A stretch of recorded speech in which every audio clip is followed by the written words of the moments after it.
Hello friends, कैसे हैं आप सब। आई होप आप सब लोग अच्छे होंगे और ठीक होंगे। चलिए आज हम अपनी न्यू क्लास स्टार्ट करते हैं। आज हमारा हिंदी में टॉपिक होगा संज्ञा। हम संज्ञा के बारे में आज पढ़ेंगे। संज्ञा क्या होता है इसके बारे में हम जानते हैं। आप लोग जानते होंगे कि इस संसार में, इस पूरे ब्रह्मांड में जितनी भी चीज़ें हैं सबका कुछ ना कुछ नाम है।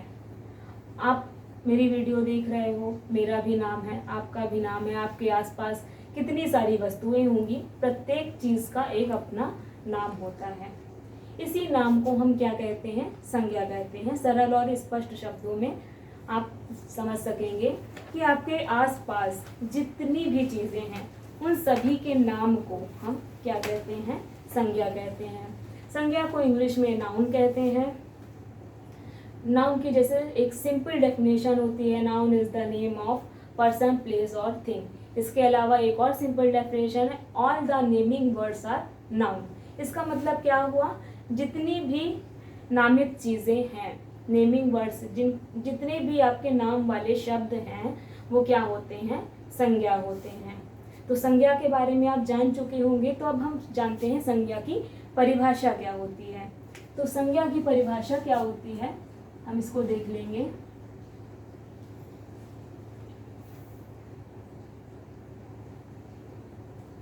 किसी भी,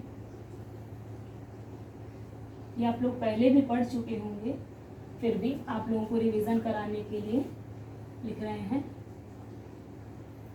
किसी भी व्यक्ति, वस्तु, स्थान, भाव,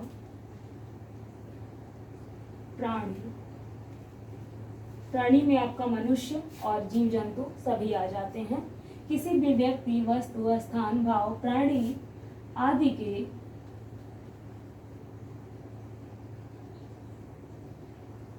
नाम को क्या कहते हैं, संज्ञा कहते हैं, नाउन कहते हैं।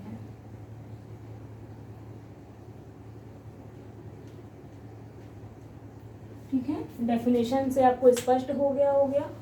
किसी भी व्यक्ति, वस्तु, स्थान, जाति, भाव, इन सब के नाम को हम क्या कहते हैं, संज्ञा कहते हैं। तो संज्ञा की परिभाषा हो गई। अब हम जानते हैं इसके भेद के बारे में। संज्ञा के कितने भेद होते हैं, तो संज्ञा के भेद देखेंगे। संज्ञा के भेद, संज्ञा के 5 भेद होते हैं। आप लोगों ने पहले से पढ़ा होगा। संज्ञा के कितने भेद होते हैं, 5 भेद होते हैं। कौन कौन से, सबसे पहला व्यक्तिवाचक संज्ञा, व्यक्तिवाचक, जातिवाचक, दूसरा जातिवाचक, तीसरा है आपका भाववाचक, चौथा समूहवाचक,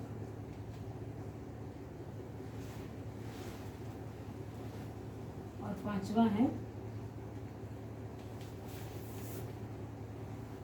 द्रव्यवाचक।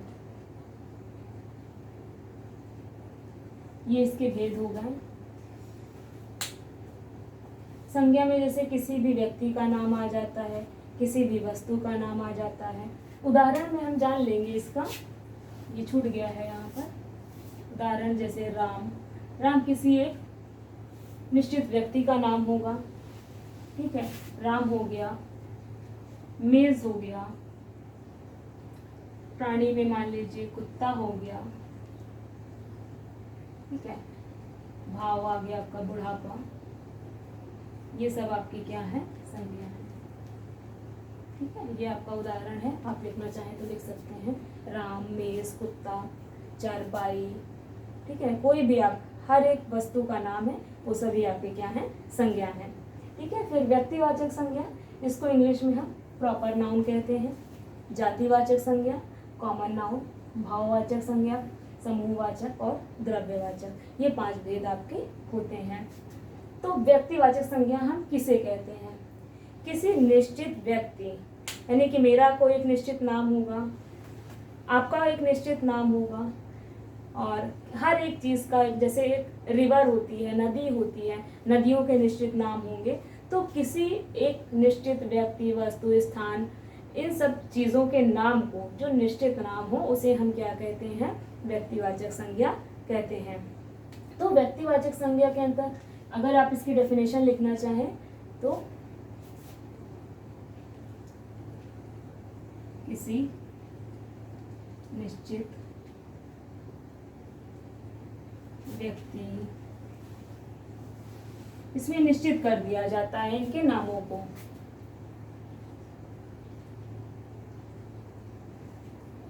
व्यक्ति, वस्तु, स्थान आदि के नाम को हम व्यक्तिवाचक संज्ञा कह सकते हैं। आदि के नाम को हम व्यक्तिवाचक संज्ञा कह सकते हैं। ठीक है, अब इसमें उदाहरण देख लेंगे। जैसे हमने लिखा राम, आगरा,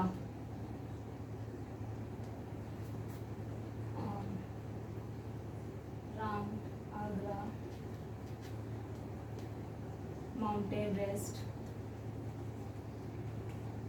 ये एक निश्चित नाम है, इसके अंतर्गत और कुछ नहीं आता है। ये किसी एक निश्चित जगह का, निश्चित व्यक्ति का, निश्चित पर्वत का निश्चित नाम है, इसलिए इसको हम व्यक्तिवाचक संज्ञा कहते हैं। ठीक है, किसी निश्चित व्यक्ति, वस्तु, स्थान आदि के नाम को हम व्यक्तिवाचक संज्ञा कहते हैं।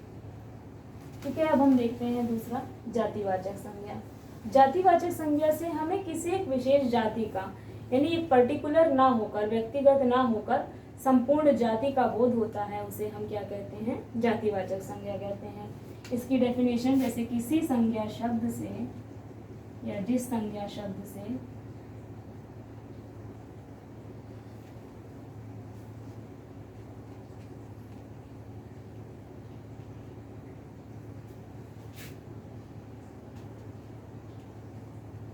व्यक्ति, समुदाय आदि की संपूर्ण जाति का बोध हो,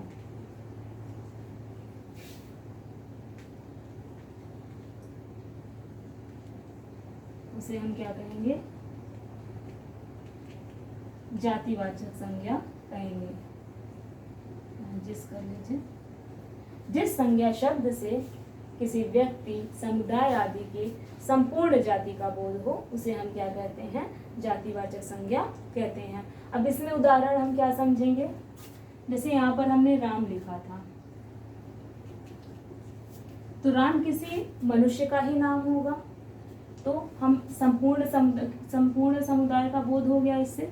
मनुष्य में राम, श्याम, सीता, गीता कोई भी हो सकता है। तो इससे मनुष्य से क्या इसमें प्रकट हो रहा है इसका भाव, कि इसमें संपूर्ण जाति आ गई, चाहे वो पुरुष हो, महिला हो, बच्चा हो, बूढ़ा हो, कोई भी हो, वो मनुष्य की जाति में आता है।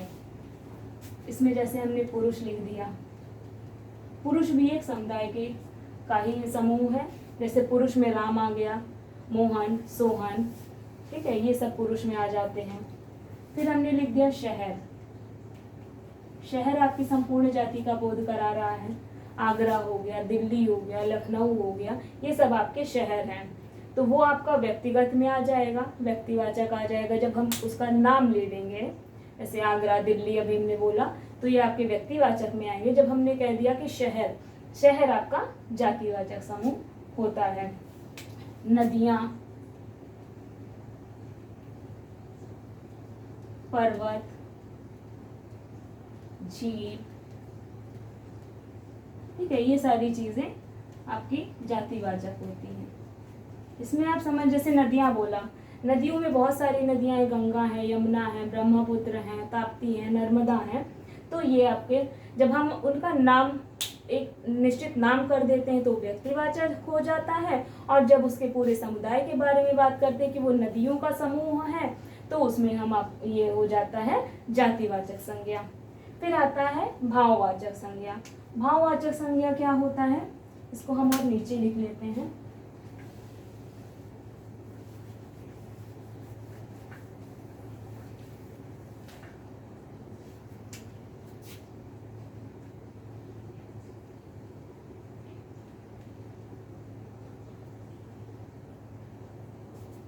भाववाचक संज्ञा शब्द से ही इसमें अर्थ निकल रहा है कि जिस शब्द से हमें किसी भाव का बोध हो। ऐसे जिस संज्ञा शब्द से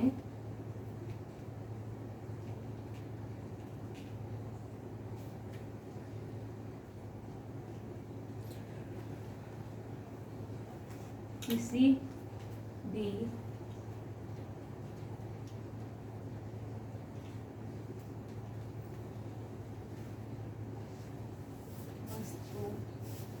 जिस संज्ञा शब्द से किसी भी व्यक्ति वस्तु आदि के गुण धर्म दोष इन सब चीजों का पता चले,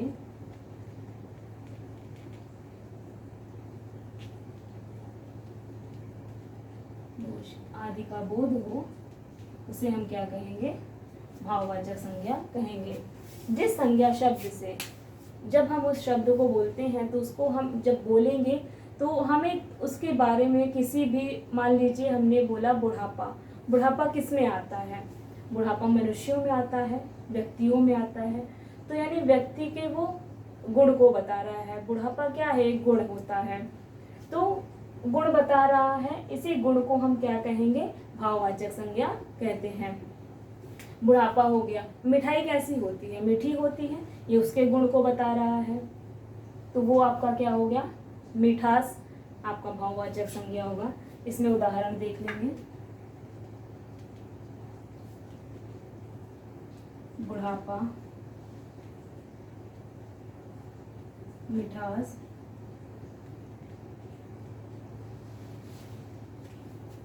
ममता,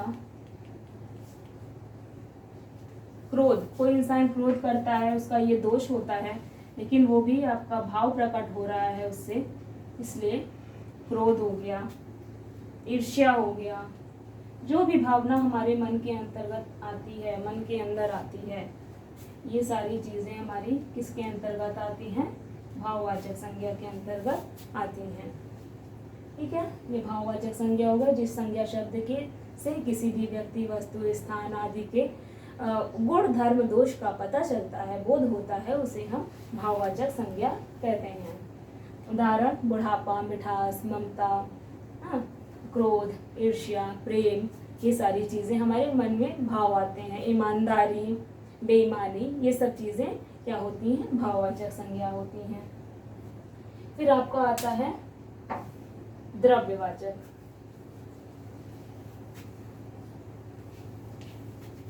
द्रव्यवाचक देखेंगे।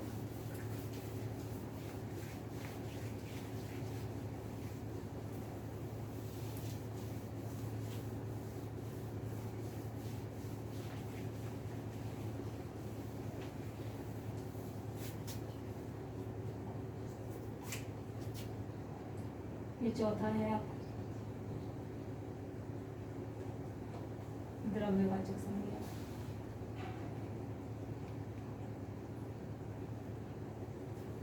द्रव्यवाचक संज्ञा में आपका आता है जिस संज्ञा शब्द से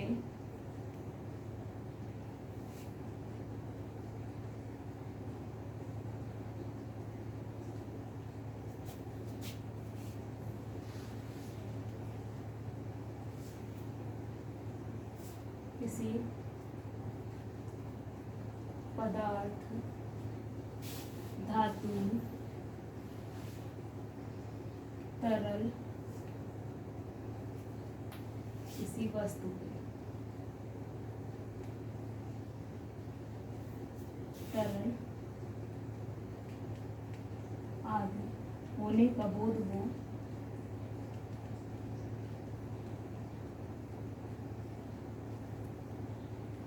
उसे क्या कहेंगे हम, द्रव्यवाचक संज्ञा कहते हैं।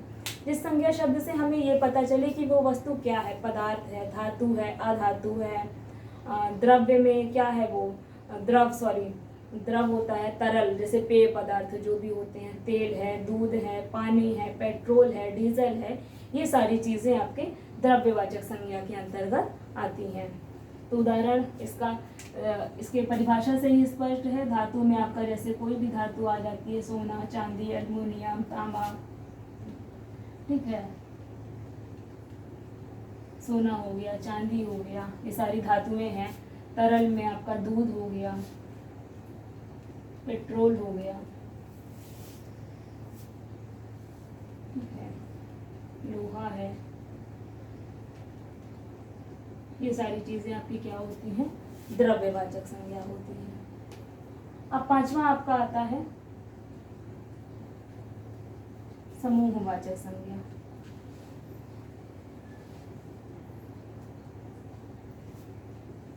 समूहवाचक शब्द से ही स्पष्ट है कि जिस संज्ञा शब्द से हमें किसी समूह का बोध हो उसे हम समूहवाचक संज्ञा कहते हैं। जैसे भीड़, गण, ये सब क्या है, इससे हमें समूह का उसका बोध होता है। सेना, आर्मी, ये सब क्या है, समूह है एक।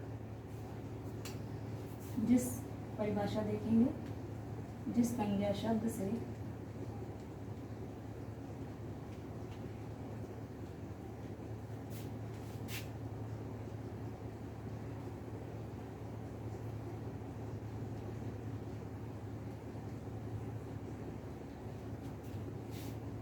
किसी समूह का बोध होता है उसे हम क्या कहते हैं, समूहवाचक संज्ञा कहते हैं।